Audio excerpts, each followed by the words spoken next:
idea. Doctor, you are familiar with the term endogenous substances, are you not? Oh, sure.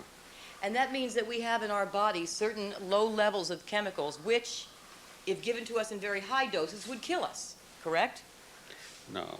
Endogenous substance is any substance which is normally present in an organism or body. It doesn't say anything about how much. We have a lot of iron in our body. We have a lot of histamine, which sometimes kills us. So these are endogenous substances. Now, we also have substances in our body which come from the outside, but which everybody has in them. Just about everybody has a little bit of nicotine in them. It's not made by the body. It's from the environmental nicotine and other things. But endogenous substances are those that are generated by the body and not the traces of other things that get into it from the outside. Okay. And those endogenous substances have certain normal levels in our bodies, do they not? Levels that we can live with, correct? Well, that holds for everything. There are levels we can live with anything. All right. Yeah. I'm talking about the ones that naturally occur in our bodies. Yeah. All right. And then there are, for example, cyanide. Isn't there a certain level of cyanide that we all live with on a daily basis? We don't live with it. We make it. Without it, we wouldn't have any vitamin B12 in our body. Right. And if cyanide is produced and destroyed by the body on a regular basis. It's a normal biological endogenous substance at very low levels, yes. Yes. And yet, if administered in high doses, it will kill you, correct? Cyanide poisoning. Sure, anything will. And what about ethyl alcohol, doctor? Don't we all have a certain low level of alcohol in our bodies at all times, whether we drink or not? Yeah, that is something which the toxicologists have been kicking back and forth for nary 100 years. And it still is disputed by some that it is not present, but it's formed in the course of the analysis. So a true ethyl alcohol, I'd suspect that there is a little bit there, sure. Naturally. And if you drink alcohol, you will become inebriated, correct? You will. I won't. I won't drink that much.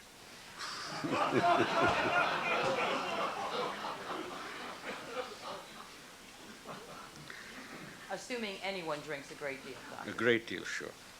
They will become inebriated. Of course.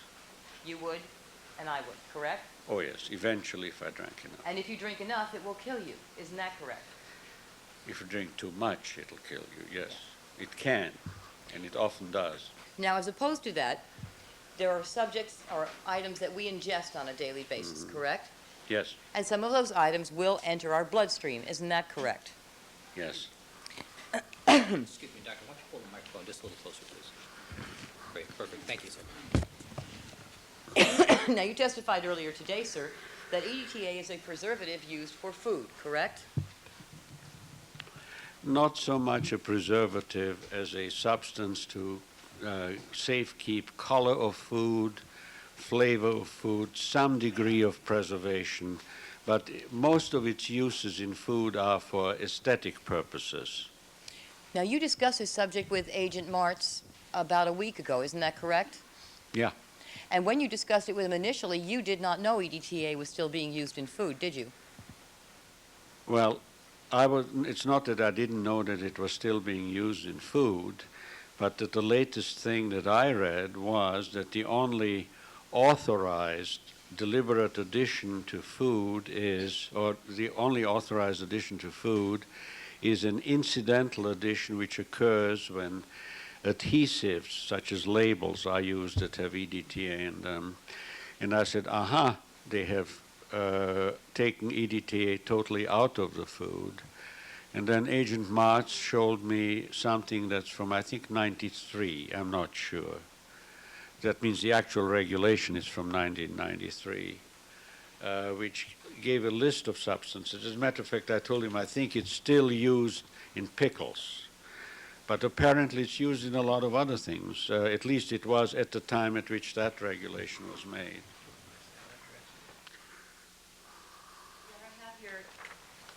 Been shown to counsel. It's a document issued by the Food and Drug Administration. I'm going to ask that it be marked as People's 359? 539. Keep doing this. 539. This is an FDA article? Yes, Your Honor. Actually, it's a regulation All right. by FDA. Actually, I'm going to put it on the Elmo. it'll be easier. Oh, Your Honor, before I forget, can I mark what we are formerly looking at on the screen, people's, I'm afraid to guess, 540? And that was what? The chart, Your Honor, that we printed out. All right. All right, people's 539. Do you recognize what I'm showing you here, sir? I can't read it on my monitor. It's too, Do you have Blurry? an extra copy to show the doctors? I could read it to you, sir. Title 21, Food and Drugs, Food and Drug Administration, Department of Health and Services. Subchapter B, Food for Human Consumption. Food additives permitted for direct addition to food for human consumption. Subpart B, Food preservatives. Do you recall reading this, sir? yes. All right. I'm going to drop down to the list.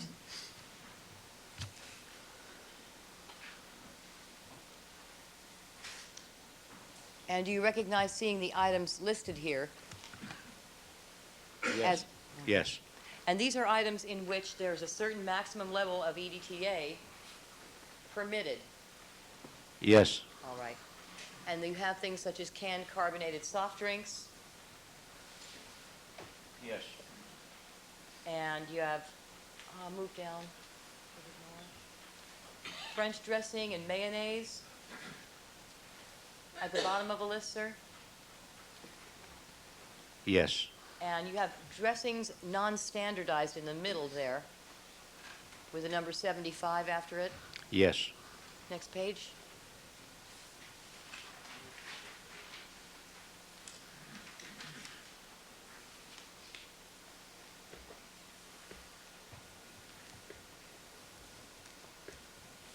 And on this page, if you drop down, you see mayonnaise, salad dressing, and sandwich spread there.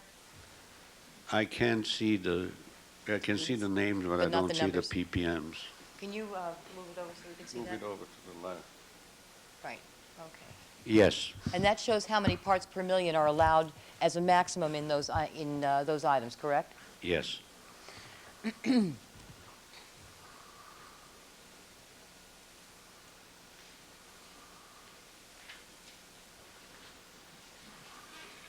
And the last page.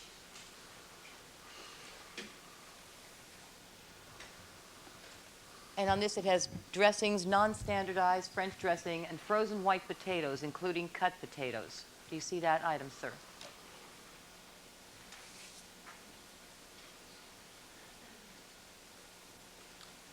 Yes. Like French fries? Do I like French? No, no. Is that...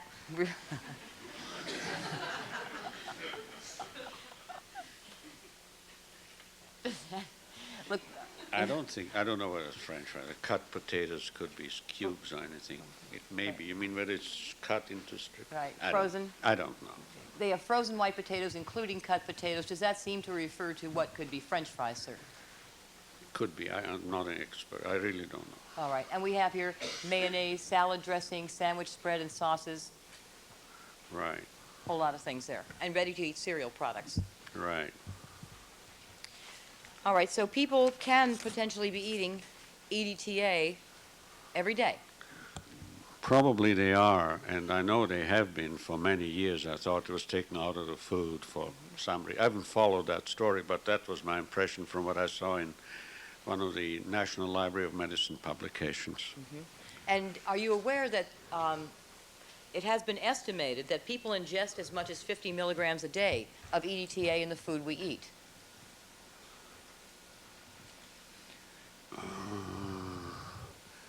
Well, let's see now. It could be even more than that. I think that the maximum allowable amount is something like 2.5 milligrams per kilogram, if I'm not mistaken. Okay, so even more than that would not surprise Well, let's you. say 50. All right, I'll agree with you. Yes, there are people who eat 50 milligrams a day. Okay, and that would not be unusual. I have no idea All whether right. it would be unusual or not. Well, Doctor, I don't know where on the curve it is, I don't know. not all of the EDTA that we ingest is going to completely pass out of the body, correct? Some is going to go into the blood. Well, it'll go about no more than 5% is absorbed of EDTA from the gut over dose. And as soon as it's excreted more rapidly than absorbed, because about 70% is excreted in 1 hour. But up to 5% of a substance is absorbed from the gut, from its gastrointestinal contents, over a period of time of something like, I think, 2 or 3 days. If you Now- swallow something, by the time it works its way through, there's, a total of about no more than 5% absorbed. All right. Now, we don't have any studies that tell us precisely how much, on an average basis, a normal person has in his blood on any given day, correct? I think No. we asked that question now It's about 5 times. foundational, Your Honor. Do you recall agreeing with that, Doctor, earlier? There's been, I know of no study, not that we don't have any, I know of no study that did a large number of people to get that figure, no.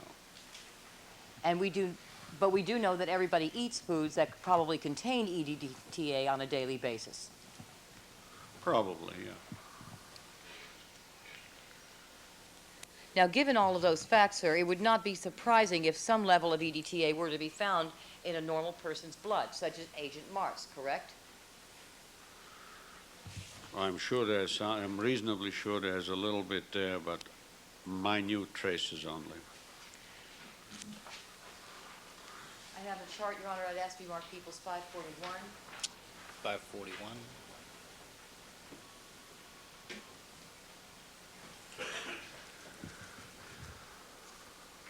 Showing you this chart, sir. You could, can you get the graph?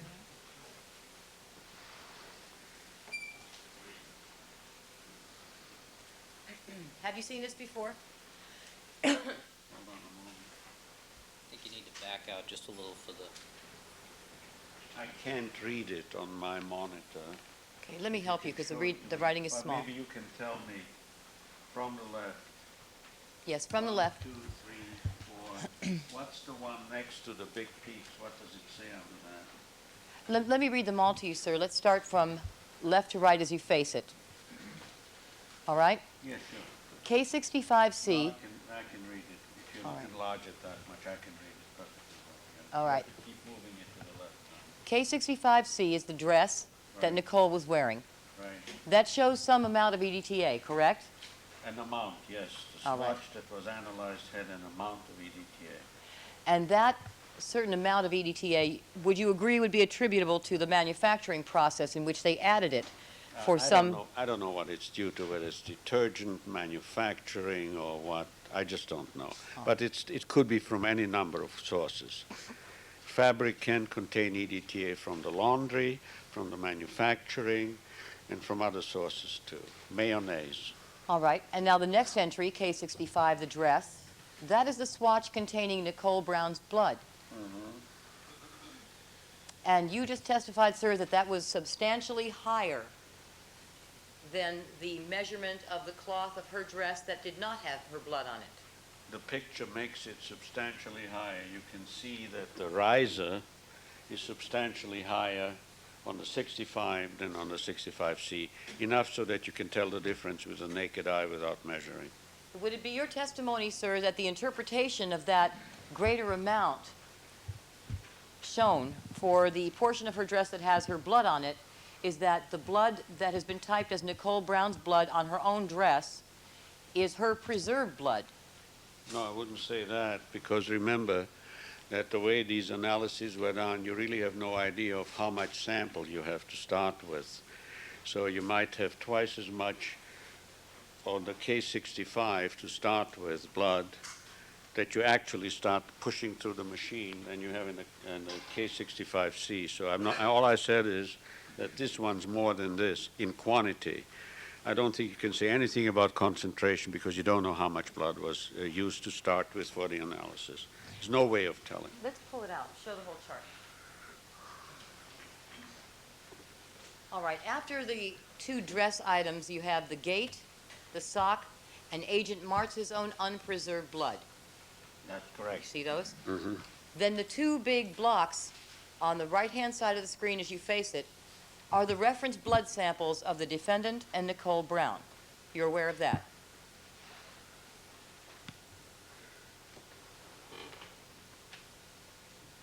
I knew it was one, the other, or both. I didn't know which one, but all I knew is this is EDTA blood. You know, that's an actual lavender top 2 blood. Now, sir, I understood what you said about the difference in concentration that may apply concerning Agent Martz's method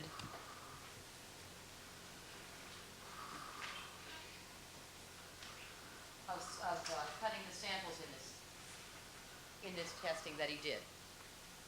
Bearing that in mind, is it your testimony, sir,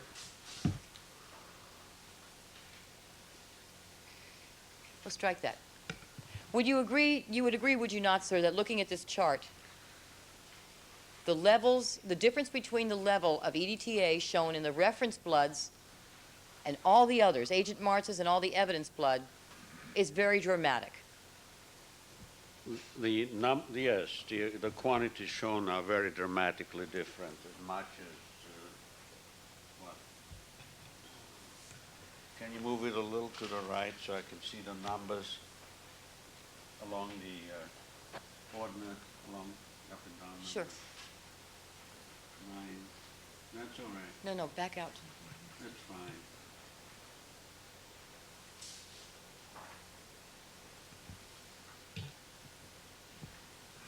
Wouldn't you agree, sir, that the reference samples are at least 100 times higher than the evidence samples?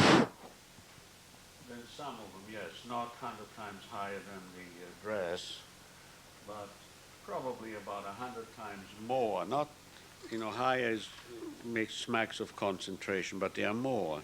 There's a lot more in the reference sample, in the big ones, than down there, and it's probably around 100-fold difference, sure. Okay, 100 times. Then, sir, are you aware that the cuttings used for this testing by Agent Martz were at the largest 2 millimeters square? Are you aware of that? Yes, I know that, sure. I know what I think it was 2 times 2, something like that. Mm-hmm. Now, you described a dilution method that you would have used with ammonia to determine exactly how much blood was present in any given swatch. Have you ever done that? Sure. For as small as a 2 millimeter square? Yes. And you would have recommended he do that here?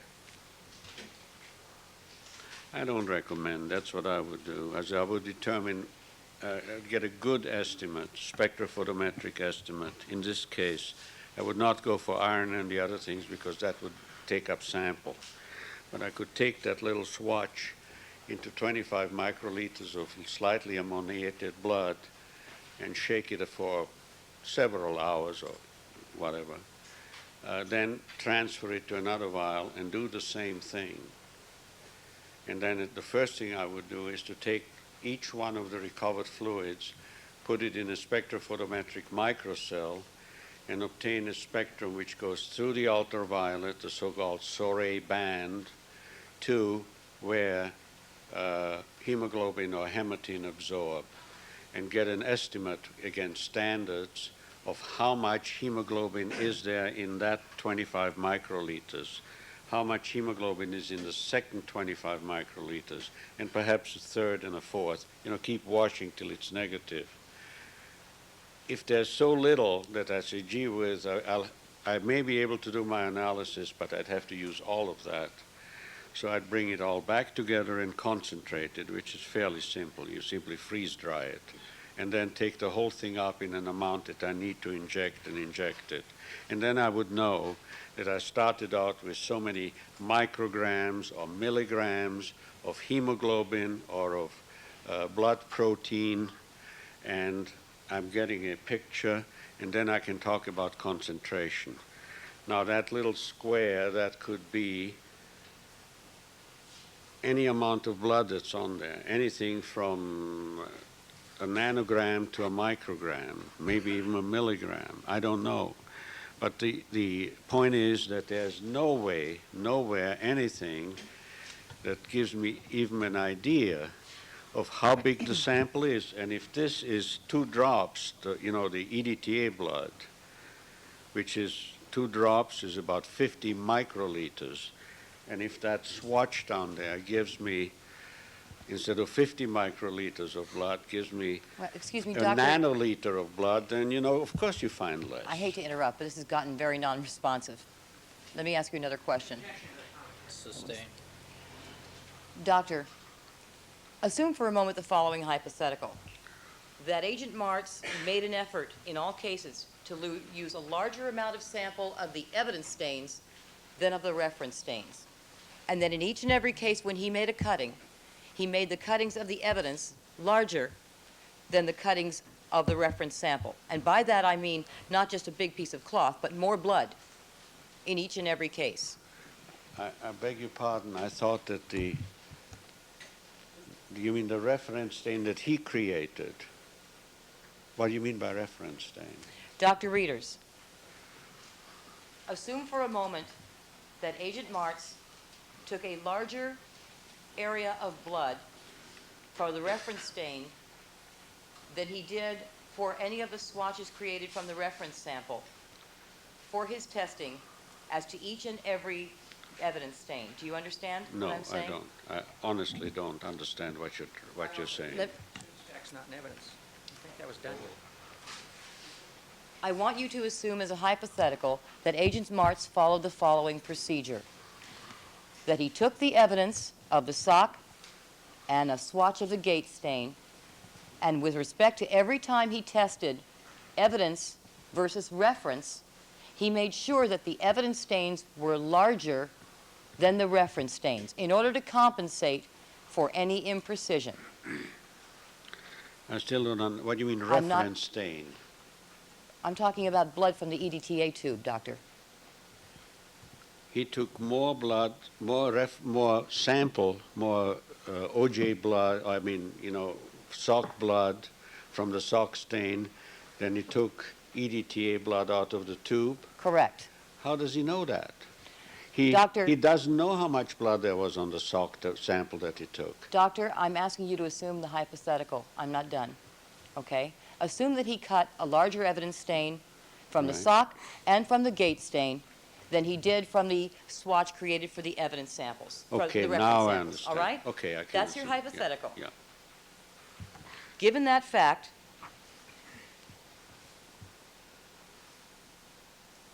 to the extent that there would be any discrepancy in the concentration amounts between the evidence stains and the reference stains, aren't those small discrepancies more than accounted for by the dramatic differences between the amounts shown in the reference samples and the amounts shown in the evidence stains?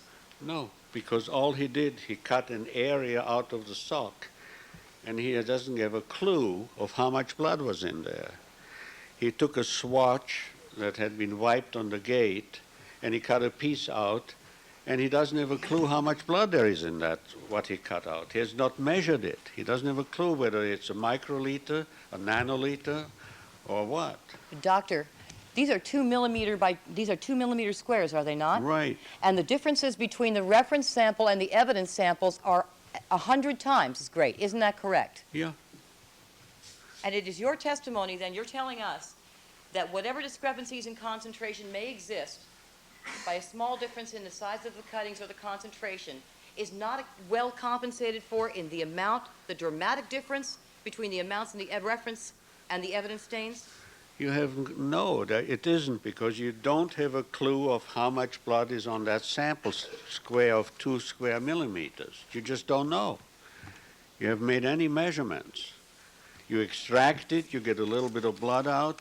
That may represent a microliter, a nanoliter. I don't know how much it represents. There's nothing that tells me what it does, what it is.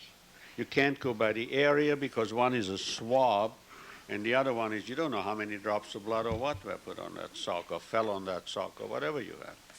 Well, Doctor, how do you account for the readings that came up from Agent Martz's blood? How do you account for the fact that his blood, unpreserved, gave the readings that it did, consistent with EDTA? Well, I don't account for it. I think he would have to account for it because I think it's absurd to find that much EDTA in normal blood. Even if all I can say it's in the part per million range. It just seems totally absurd to me. And so you Just reject like it? that, just like that 2,000 parts per million, you'd be dead. I mean, these absurd numbers. So given the fact that we have a test result from someone's unpreserved blood that shows a presence of EDTA in the parts per million, your answer, the way in which you account for that, is to say it's absurd. You dismiss it. I give you a scenario how that can happen very easily. May I? May I, Your Dr. Honor? Rieders, could you answer my question first, please? Question. I object. I think he's entitled to answer the question that she asked. That's proposing an answer, not to a question. Ask the question. Can you answer the question I have asked, Doctor? Would you repeat it? Is it your answer that the results obtained by testing Agent Martz's blood showing EDTA in the range of parts per million, very similar to the range shown on the gate and the sock, correct? Very similar. Very similar. That your answer to that is it is absurd and you dismiss it. Is that correct? Yes, I'll tell you, I'll give you a reasonable probability of how that can happen. Not that it did, but I'll give you a reasonable Then, Doctor, probability. I would like for you, that's non-responsive. He's allowed He to is- explain no. his answer. He is, you can ask him the question, not in that manner, though. Proceed. Now, Doctor, isn't it true, sir, that you cannot tell us that the substance detected by you in the gate and the sock and the, not by you, excuse me, by the testing done by Agent Martz as you interpret it, you cannot tell us, sir, that that substance is EDTA to the exclusion of all other substances, correct? You never can say, no, I can't, and I can't say that for any analysis that you present me, even the Nobel Prize winning ones. Then given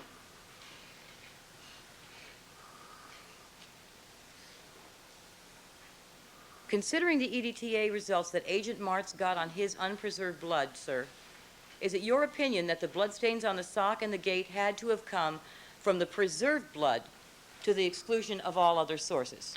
I didn't say that. I said that it's sort of like you hear hoofbeats, it's probably horses and not zebras, is that the most likely source for EDTA in a blood sample, when you have a control that is negative, is that it was EDTA blood to begin with. That's what I said. So it could be. Didn't say it was. I said it could reasonably be considered that, and doesn't exclude other possibilities, but I don't know what they are. You don't know what they would be. No, I do not.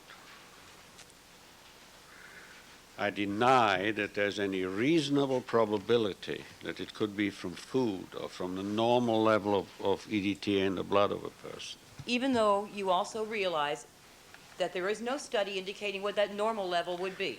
Yes, there is, but it is not a study which was designed to determine the normal level in the world's population, like has been done with blood typing and with other things. But from the study, that is No, a objection. very good Objection, study. Your Honor. I'm sorry. That's non-responsive. No, he can finish the answer. May I finish? You may. From the study, that is an excellent study that the authors can be proud of, on the number of people that they tested, they didn't find any EDTA. I don't see any reason why they should find it now. Except that it was found. Isn't that correct in Agent Martz's blood? Objection. Answer argumentative. Sustained. Phrase the question. All right, doctor, let me ask you something. You're familiar with the case of a defendant by the name of Sconce, isn't that correct? Yes.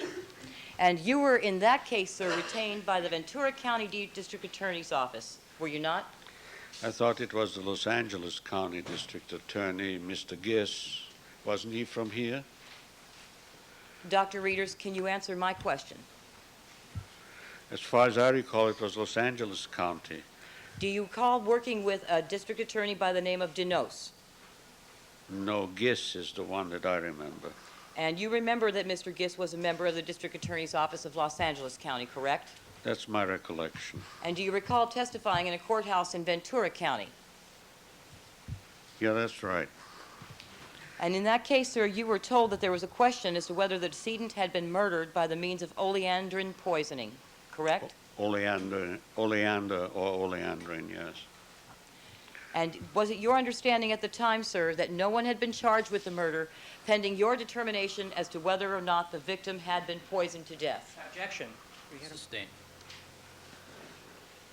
Was it your determination, sir, that was sought as to whether or not the victim in that case had been poisoned to death? My corroborative determination, the initial work was done by Dr. Baselt in San Francisco on negating determination. He asked that I should do that, yeah. And you were asked to analyze certain substances removed from the body of a decedent to determine whether there was present in those substances oleandrin, a poison. Yes, fresh autopsy specimens by Dr. Lovell, who was the pathologist who did the autopsy. And you recall conducting certain tests on those tissues, correct? Sure, yes. And as a result of your findings and based on your findings, isn't it true that you determined that there was oleandrin present? Oleandrin and oleandrogenin both were present. And you reported those results to the district attorney, correct? Yes, And you appeared in court to testify concerning your finding that there was evidence of oleandrin or oleander poisoning as the cause of death, correct? yes, by the best then available methods, which were pretty good, I thought. And those methods that you refer to, sir, were the tests of thin layer chromatography, Correct?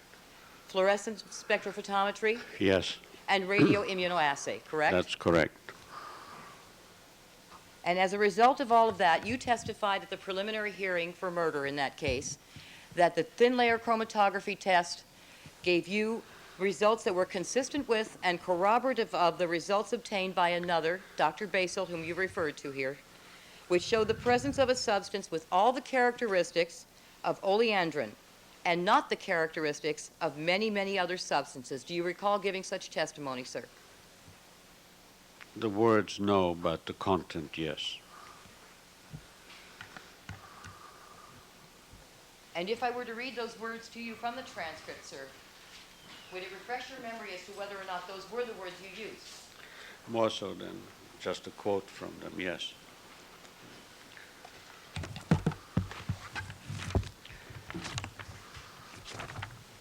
Clark, do you want to give Mr. Blazier a reference? Yes, I do.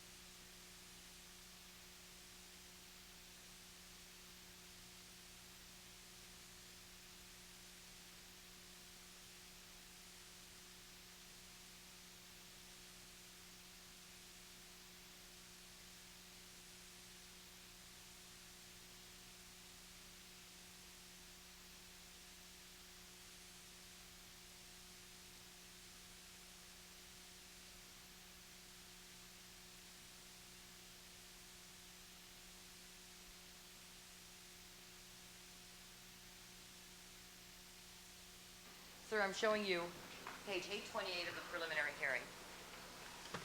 I ask you to read to yourself and tell us whether the words that I've just read are in fact the words you stated under testimony, under oath, in Ventura County.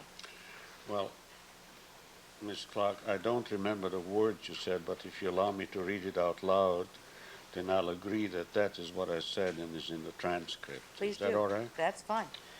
Consistent with the thin layer chromatography gave results which were consistent with and corroborative of the results that Dr. Baselt had obtained, showing the presence of a substance with all the characteristics of oleandrin and not the characteristics of many, many other substances. That's what it says, and I said that, yes, I agree that those are my words. In essence, doctor, then what that test gave you is that the result it gave you, as you've testified, was a pattern or result showing all the characteristics, in your opinion, of oleandrin, correct? In the thin layer. In It the also thin did in the other tests, but this statement deals only with the thin layer. I did other tests, as you well know. All right, yes, I do. But that pattern that you found characteristic for oleandrin could have been shared by many, many other compounds, correct? I don't think so. May I explain? Why don't we ask another question, sir? To your, I don't think so. That sounds like a complete answer. All right. Please. Thin layer chromatography is a separation. I thought, Your Honor, Did you say I'm yes? I'm allowing him to explain his answer. Thin layer chromatography is an analysis on a glass plate that has a thin layer of gypsum or some other material on it. You put the material on the bottom on a square plate, and then just as if you had to put a dot on your handkerchief and then put the edge into water or some solvent, the solvent goes up by capillary action and in the process separates substances from each other and forms kind of a ladder of things. You know, start out with a streak and it moves and it separates them. Yes. You then spray that with various, you look at it under ultraviolet light for fluorescence. Doctor, explaining what thin layer chromatography is, I don't think is responsive. Next question. thank you, Your Honor. The second test you did was fluorescence spectrophotometry, correct? That's correct. And in that case as well, you testified that the pattern you obtained was consistent with and corroborative of oleandrin, correct? Yes. Now, based on those two tests alone, at the preliminary hearing, you testified that those results were sufficient, in conjunction with what you knew of the other facts in the case, not related to the science, to state that your results were consistent with and corroborative of the presence of oleandrin, correct? That's misleading. I said there was another test, and that was the radioimmunoassay test which was done on it. That's correct, but didn't you testify, Dr. Rieders, that those two tests alone were sufficient for you to form your conclusion? I don't recall that at all. I'm going to show you page 829, sir, and ask you to read it out loud. I'm sorry. I have one being brought down from Mr. Blakey.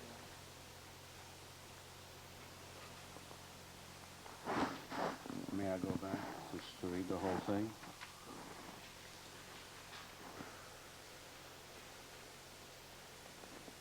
And the beginning of that section, sir, begins with what we've already discussed, which was the results you obtained on the thin layer chromatography test, correct?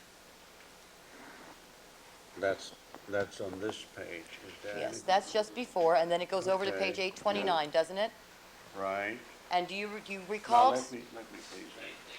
Yes.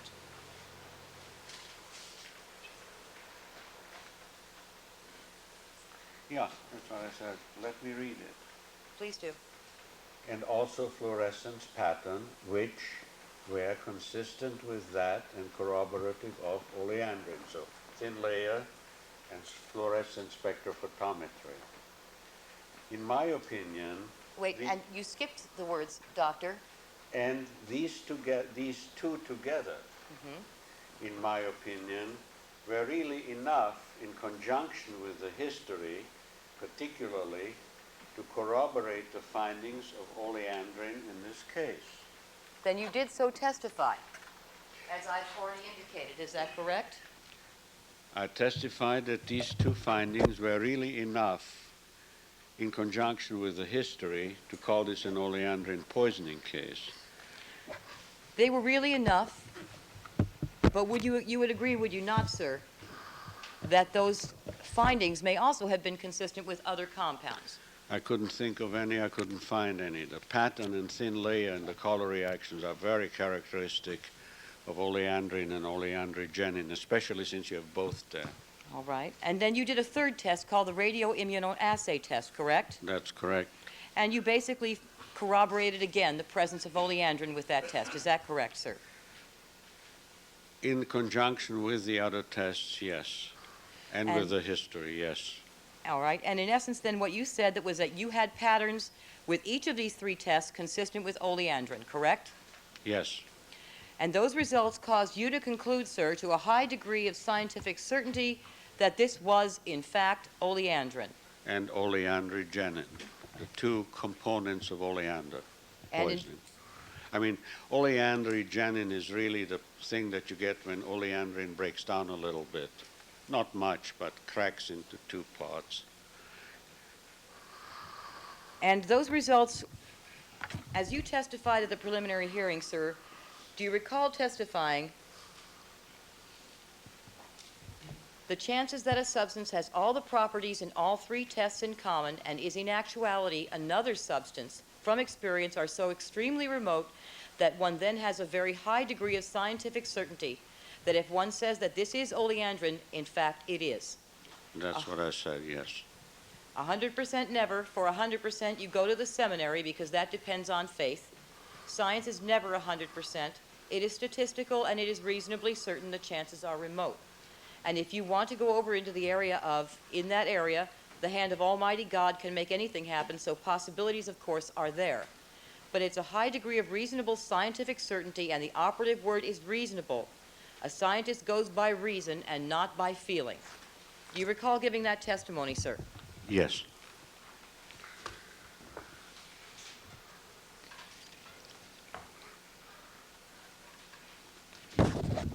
Now, Doctor, you are familiar with a man by the name of Dr. Jack Henyon, correct? Yes. And Dr. Henyon became involved with the sconce case after you testified at the preliminary hearing, as I've just indicated, correct? I think 5 years later, yes. It's your testimony that Dr. Henyon became involved with the case 5 years after you testified? It was several years. I think it was 5 years. Doctor, Characterizes what he said. It was 5 years after he got involved. Overruled. He's clarified. do you believe that Dr. Henyon got involved 5 years after you testified or 5 years after you got involved with the case? I know it. No, I'm sorry. What I was referring to is from the time that I performed the analyses. And Dr. Henyon is a professor of toxicology at Cornell University, correct? I don't know whether he's a professor of toxicology or whether he's still at Cornell. He has a private lab now, but he was a professor, I think, of veterinary toxicology and head of the veterinary toxicology laboratory that dealt along those lines with racehorses mainly, yes. But- I know him quite well. Now, Doctor, you have a PhD in philosophy, correct? No. I don't have a PhD in philosophy. I have a Doctor of Philosophy degree, which is a PhD in pharmacology and toxicology with minors in pathology and physiology. I have a bachelor's and a master's degree in chemistry. All right. And Dr. Henyon has a PhD in analytical organic chemistry. Are you aware of I that? have no idea what his CV is. I've never looked at it. Now, he obtained a split of the tissue that you tested in the sconce case, correct? That is incorrect. If you will check, what Dr. Henyon obtained is a specimen from the not exhumed body, but from the body of the deceased. I can't think of his name at the moment. That was in a mausoleum, sitting there, exposed to the air, essentially, for several years. I offered specimens which I had received from the autopsy and that were frozen, deep freeze. I showed them to the lawyer, and they were rejected. He had the pathologist extern the body, instead of taking it out, and cut a piece of tissue, which of course by then was kind of dry, 5 years old and decomposed, and that is what he analyzed. His report says so. So it's your testimony, sir, that he analyzed different tissue than you did. Is that Totally your testimony? different, from the same body, but totally different tissue.